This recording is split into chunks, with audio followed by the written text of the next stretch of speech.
and welcome to SportsWomenConnect. My name is Regina, your host.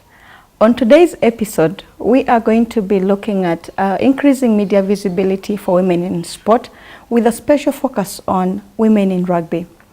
And to join me in this conversation is a beautiful young lady. Her name is Blessing. Blessing, welcome to the show. Thank you, Regina.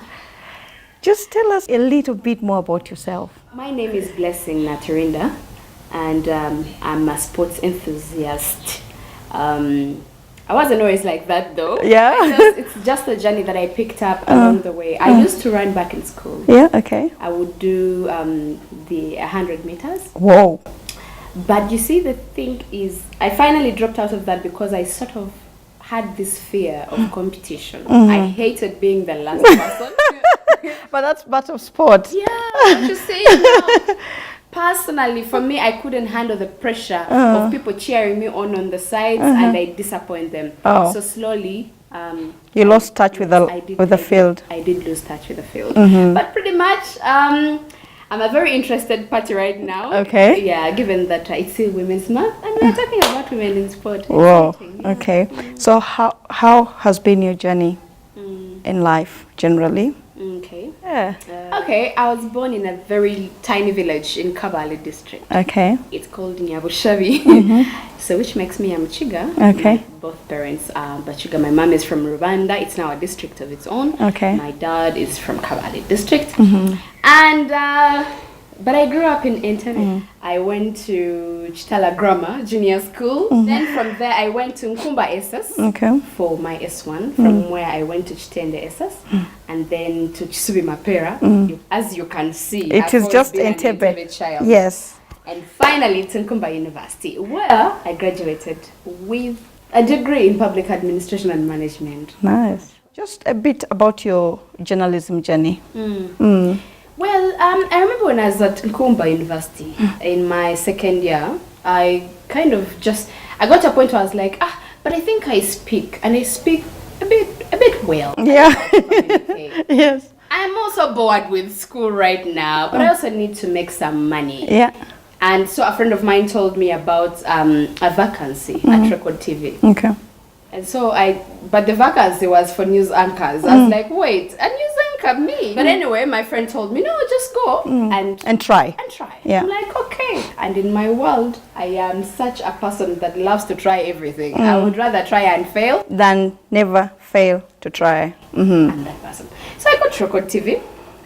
I meet with the team there. They look at me, they're like, you're in second year, you're still a bit young, but are you sure you can do news anchoring? I'm like, if I'm trained, if I'm given the chance. Yeah. They're like, okay. I remember they had Roger Mugisha on the panel. I was nervous, but I went to the table and did what I had to do. And well, it turns out they liked me, but I was never given a call back for a whole year. Okay. Until 2014, when I was busy doing other things. And I was working with an organization called SEDA International, and SEDA was catering for single mothers in slum areas. Again, you see where my interest takes me back to women. Yeah. So at that time, I get a call from Record TV, and they tell me, hey, would you like to come by Record? After a year, I'm like, are you playing with me right now? It's been a year. Yeah. They're like, no, you just come. I go there. Actually, the way I'm speaking right now, that's how I told the news editor, are you playing games? He's like, no, let's go back to the studio. They take me for another screen test, which we do. And then after, I'm called for an oral interview, which I go through with HR, and he asks me, so when do you think you can start? Like that. I tell you tomorrow if you want. He's like, but you have a job. I'm like, yeah, I know. I'll deal with that. Yeah. For now, this is the offer on the table. Yes, this is the offer. So 2014, 2015, 16, 17, my journey on TV was cut short last year in March by myself. Okay. I was ready for something different. Which is what now? Which is now production. I joined Malaika Media Uganda in 2018, March, on a full-time basis. I'd worked with them since 2016 on a part-time. I would come in, write scripts for them, do voiceover narrations, and then go back to my usual anchoring. Anchoring. Yeah. And so last year I decided to join the team on full time, and there I am working as production coordinator. I create content. I love it. I would be nowhere else right now. So much energy. So much energy, so much passion when you speak. Blessing, what is the situation right now for visibility for women in sport? Let's start with how many sports journalists, female sports journalists, are on mainstream media right now. There are very few, but we cannot ignore the fact that it's a good stride from way back, because I personally don't remember a female sports journalist maybe from say 6 years ago on TV, and that's maybe I wasn't watching enough TV. When we got to the side of now women in active sport, I think the visibility is almost not there, because, and what's heartbreaking, I'll just start with an example of when the She Cranes, the female netball team, I just remember that story like it was yesterday, when they said they were stranded at the airport. They came back and they didn't have resources. They jumped on borders back home. I just remember that story because we covered it. But you see, what bit my understanding was the fact that made news more than what the actual reason why in the first place they got in that position. Yes. Which was they were representing the country. And so it just made news. It made, like, people were awakened to the fact that the She Cranes were coming from somewhere, rather than when they were leaving. The country. No one knew about anything. It wasn't on the news. A few TV stations really picked the story up and doing something. A few people mentioned on social media, but that is never enough. That is never enough for women who are actually carrying the flag high, just like the Uganda Cranes, the men's team. And for me, that has been the same story cutting across all these different sports. Yeah. What is the situation for rugby? That you saw now that you're wearing all blacks. Do people want to know why I'm wearing an all blacks jersey right now? Tell us. We had the conversation with Regina, I think last week. I'm like, Regina, she tells me, so I'm an all blacks. I'm like, wait, even before she could finish her sentence, I was like, I'm an all blacks fan. Yeah. And if you're a rugby fan, you know John Alomu, may his soul rest in peace. And if you're a new rugby fan, like myself, you might not know the other ones before him, but you might know him. And for me, I wear this jersey proudly because of what he and those before and after him have been portraying in rugby in New Zealand. Okay. Is it also a question of the media visibility they portray as a country? I would never know about it if it wasn't all over the place. When you Google rugby, they'll either bring New Zealand or Fiji, or when you Google rugby in Africa, they'll bring the Springboks, they'll bring Kenya. Kenya is doing way better than we are. It goes back to the media.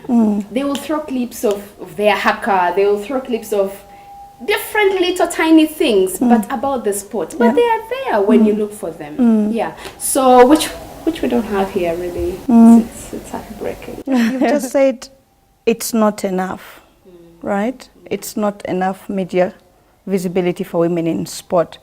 Just in the past few episodes, I've had a discussion with journalists in the media. One very prominent one was recently when I hosted Lucas Ackroyd from Federation of International Hockey. He really highlighted that one of the key issues that we need to be looking at would be profiling women in sport. What is your take on that? Okay, I definitely agree with him 101%. Because right now you could pose a question about prominent women in sport and you might not get an answer. It's not because they are not there and they're not doing well. It's because they are there, but no one really cares, for lack of a better word. Yeah. No one pays attention. And it's because no one has taken the mantle to at least try and take it upon themselves what mainstream or traditional media is not doing, no one is doing on the side. Well, I applaud you for that, for what you're doing right now, and other individuals, but still it's not enough. So what if on a weekly basis we profiled, it could be women before those that we have right now, because even those that are playing now have draw inspiration way back to the women before them. Yes. So we could just take it upon ourselves and profile the ladies that are doing well in sport, just so people can get to know these women are doing so well. They are just not given the attention that they deserve, honestly. Okay, Blessing. Now that we've talked about all the things that come with media visibility, how do you think this will help grow the sport of rugby in Uganda, especially for women? First, I want to, I'll take us back to, for instance, when the very first game I watched, and it just came from somewhere. I just didn't wake up and I'm like, oh, there's rugby. No, I had no idea there was anything to do with that. Yeah. But over the years, and I'm just like a little representation of the many people that have picked interest in rugby because there was noise being made. Yeah. And the more people pick interest and come through, pay money to actually go and watch a local game, the more fans, the more fan base for a particular, say, an individual on the team or the entire team, the more people with money pick interest in wanting to be associated with a particular team. It could just be because of one individual on the team. And this brand will be like, because of that guy, and the way people are like associate with him and like him. Or that lady. Or that lady. Yeah. I think we need to put in some money just so the effort doesn't die. It just keeps going. And the stronger the team, the more we gain on our side. For them, for the advertisers, the sponsors, the partners, it's all about how many people are going to see what they have to offer. How many people are going to get access to that particular product they have. How many people will even look at their banner? Simple as that. It starts with a banner on the pitch. Yes. It just grows into something or maybe sells for them. So the more we drum for support, us on this side, it translates into fans coming through to throng pitches and watch women's games. In turn, that brings in partners, sponsors, and funders. Which in turn adds to the coffers of the team, national team or whatever team. Which in turn will translate into expanding from one league, which we are running currently. Please tell us that we are running one. Just one with 4 teams. For the ladies. 4 teams. Now imagine how much more we would have if we had the money, but that money needs to come from somewhere, and it has to come from, like I said, the personalities doing their branding on their side, the media doing their part, and then we liaise and harmonize, and then pick the interest of other people, grow the crowds, pick the interest of advertisers. Once the advertisers put in money, and then the teams do their job, which is playing well.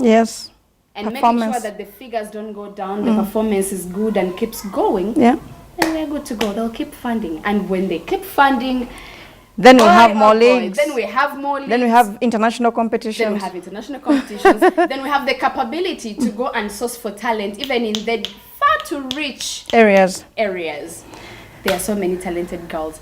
I have had the pleasure of talking to one girl on the national team. Her name is Flavia Agenorot. Her story is beautiful.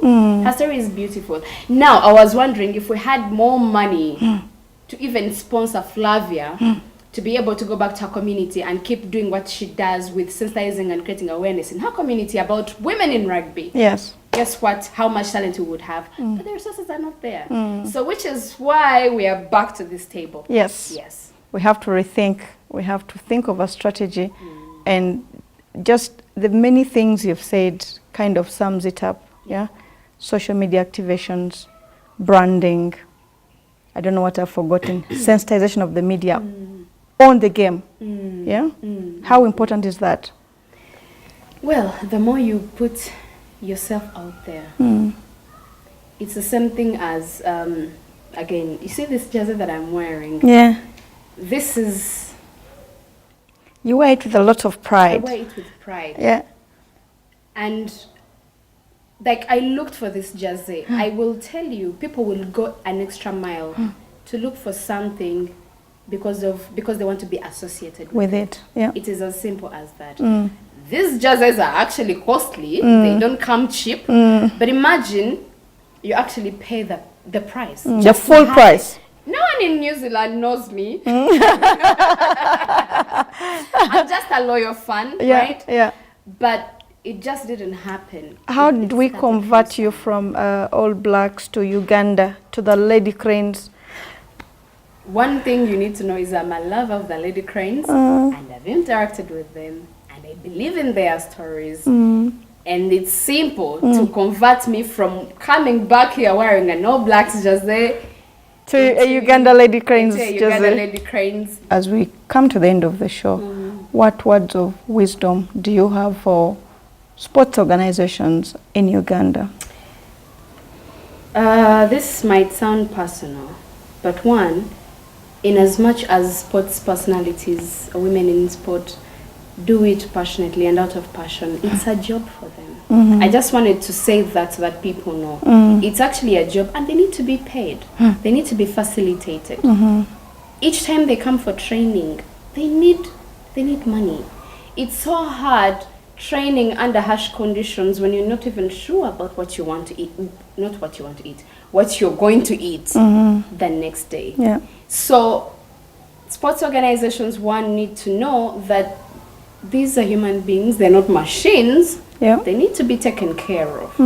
If that first aid kit has no medical supplies, then what happens if an injury happens on pitch? So for me, back to the organizations and the fraternity, the governing bodies, your job is to make sure that the teams are in perfect shape. And perfect shape is brought about by, among other things, money. And that money will take us back to where we started from. Strategies. You need to strategize on how you're going to pull funding. It could even come from the public. I don't know if anyone has considered that, crowdfunding, from us. I am very sure there are so many people or women who are willing to support women in sports. Yes. All we need is just one person, an authority, to come through and they say, we are going to organize a game this Saturday or next month with Thunderbirds playing against there's that Entebbe. country in northern Uganda. Okay, fine, Entebbe. I'm kidding. And this is because we need to facilitate the national team, the women's sevens team. We are calling you upon, all you need is 10,000. Give it a try and see how much, how many women will actually come through, or send mobile money. They might not even come under 10. Yeah. But crowdfunding, because people now understand that there are ladies who are putting their bodies on the line. Because of the media visibility. Because of the media visibility. Okay. So because now they know, it just can't happen. You really need to go through the media. You need to utilize the media and get the public informed. Just try that one time. I promise you, women will come. Women love their species. You haven't seen. But I think we could go on and on. Like, we could just, this conversation cannot end. I know we're going to carry it outside the studio, but to our dear viewers, I want to thank you so much for taking time to tune in. And until next time, goodbye.